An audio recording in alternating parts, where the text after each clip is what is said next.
Thank you for tuning in to the Truth Talks. I'm Karina Rachel, and I'm talking today with Lena, and we're going to be talking about her experience in the foster care system. So Lena, thank you for joining me. You're welcome.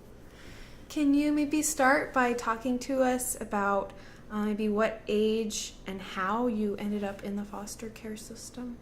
Well, since birth, since I was born, I've been in the foster care system. I was in the foster care system from the time I was born to the time I was maybe 2 or 3 years old. Okay. I was put up for adoption at age 3. My adoption became official when I was 7 years old. Oh, wow. During the time from birth all the way up to the time I was put up to for adoption, I was from birth to the time I was put up for adoption, I was in 3 foster care homes. Wow. And you were just a little baby. Yes. Wow. We did. So, do you have memories of that time? Yes, I have a few memories. Mostly from my first foster mother. She was amazing. Yeah. The other 2, not so much. Not so much. You want to talk a little bit about why you would say that? It's like they didn't take the same care as she did with me because I was a very sickly child, and to them I cried too much. Right. So I was too much to handle in their eyes. So I moved from one to the other, and then eventually I went back to her before I was put up for adoption. Okay. And then what happened, I guess at age 7, you were adopted? Yes, my adoption became official when I was 7 years old. It started out pretty good, but as I got older, the worse treatment I got from my mother. My dad was great. My adoptive dad was best in the world, but he wasn't around a lot because he worked all day, and he wouldn't get home till like late at night. Right. So, but with my mother, it was a whole whirlwind. Yeah. And then you were in that home until I was 18 years old. Okay. Yes. So, what do you think that the American public needs to know about the foster care system and what it's really like to be in it? That it's not all that it's cracked up to be. It's a lot of frauds. Now I say that lightly. It's a lot of frauds and manipulation that goes on behind the scenes that nobody knows about. From caseworkers to the foster care parents to the adoptive parents also. It could be a shady business, very shady. Well, it's interesting. Most people wouldn't think of the foster care system as a shady business, but it's a business. Okay. It's a business, especially but it's at the expense of the kids, which I don't like. Right. So, are there changes that you could imagine that would maybe improve the system? What I've always implemented and what I want to see change is I want to see drug testing for potential foster parents and adoptive parents, anybody who's looking to take care of kids. Besides the drug testing, if you do have foster kids or adopted kids, random screenings by the caseworker.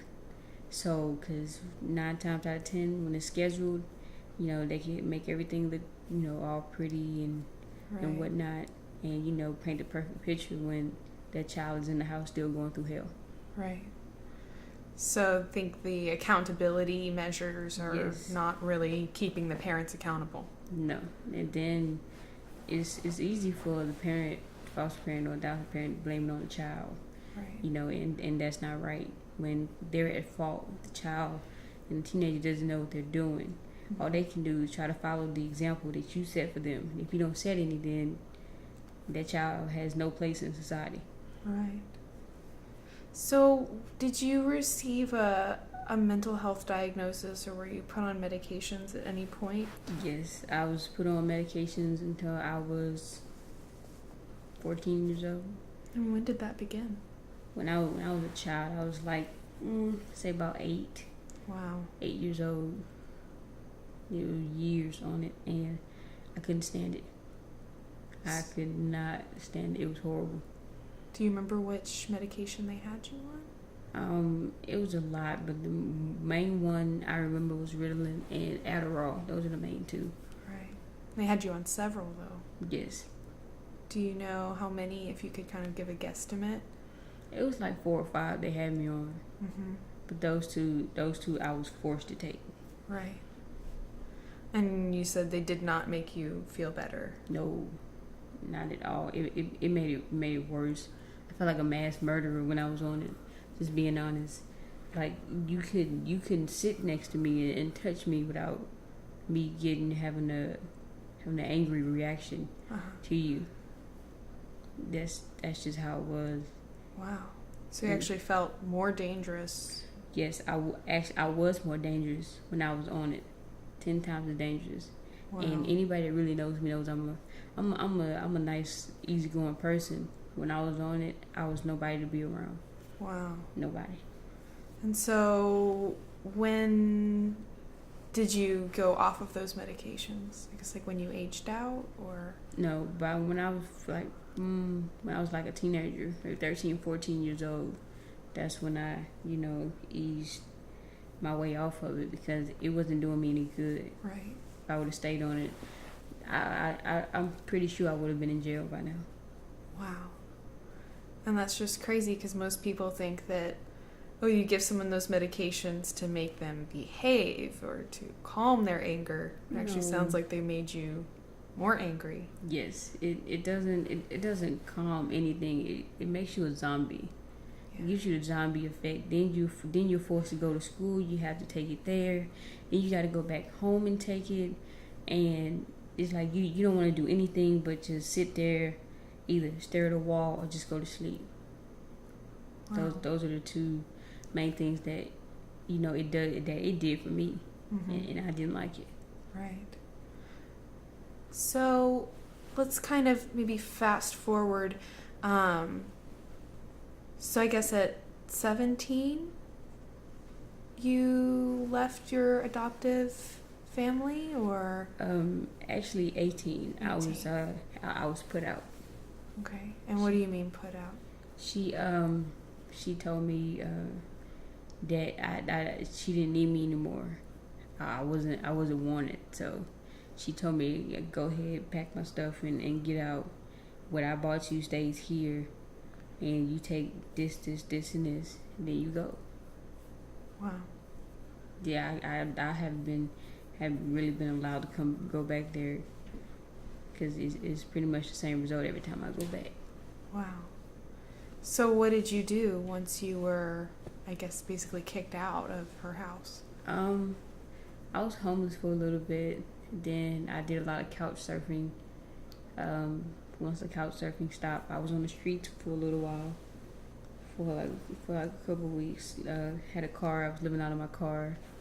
Then I eventually lost my job and my car, and had to find other places to stay. Bounced around 3 more places. And then I got in contact with Angel Reach.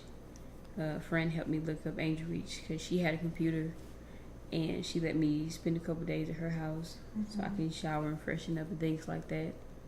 Got in touch with Angel Reach, and now I'm in college.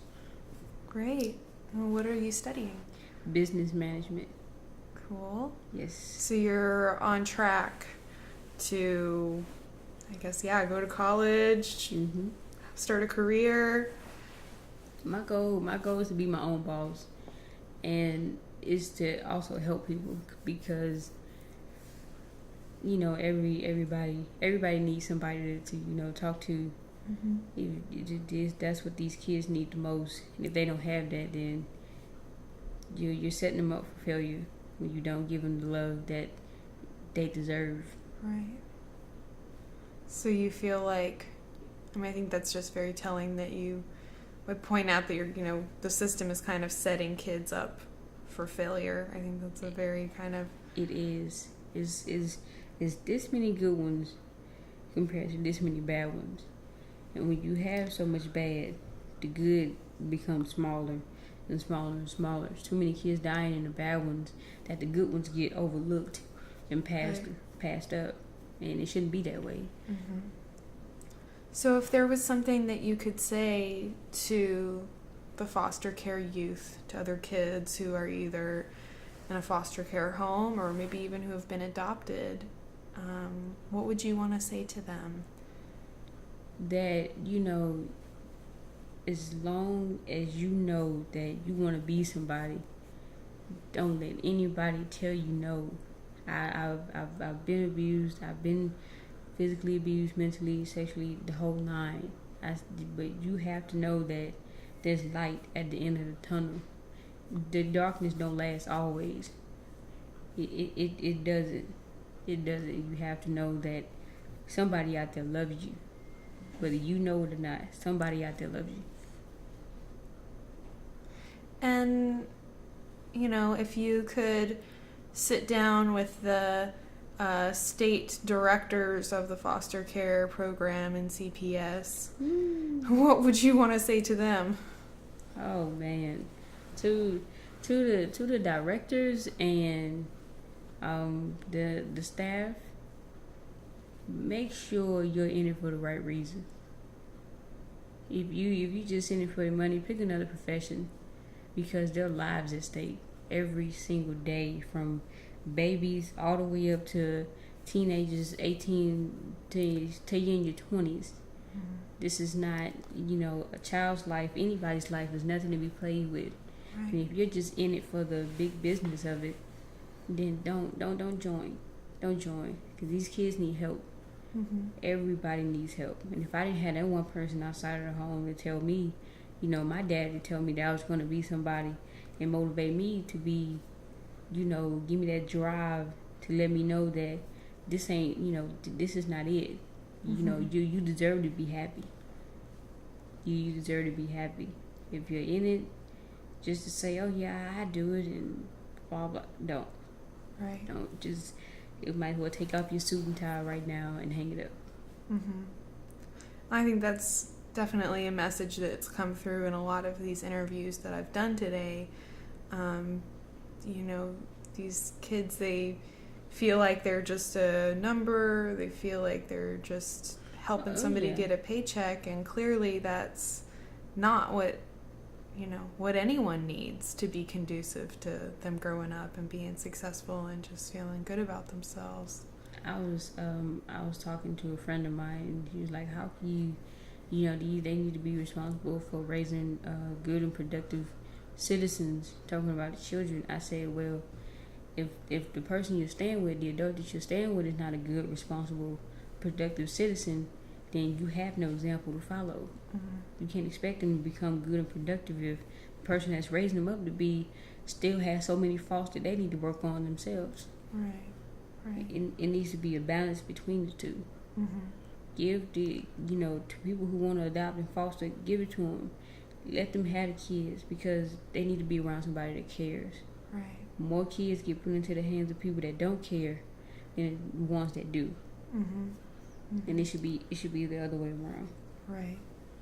So what's different about Angel Reach that sounds like it's really set you up? You're in school, sounds like you're getting back on track towards what you've wanted to do. See, the difference is, they care. It's completely different. You can go and talk to somebody without, and they'll get it done for you like that.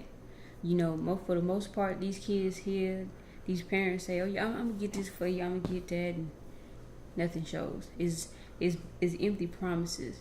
Angel Reach, as soon as I said it, right off the bat, I got it.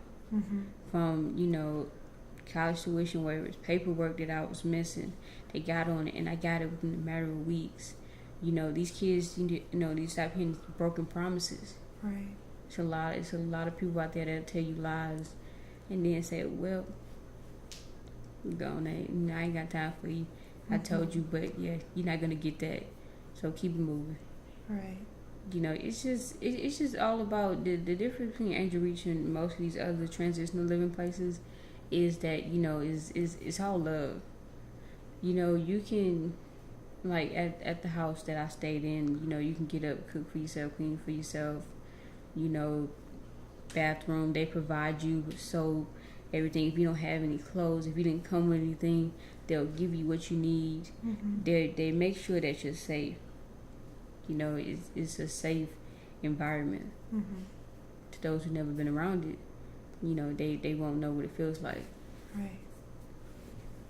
Cool. Is there anything else that you want to share? Anything else that you think people need to know about what you've experienced and where you've come from? About what I've experienced is, well, I would say that I'm the best case scenario, because after all of that I went through, I'm still here.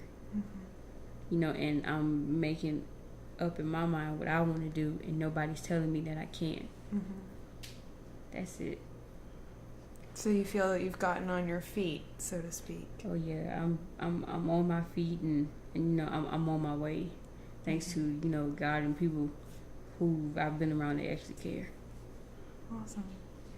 Well, thank you so much for chatting with me today and for opening up and sharing your story.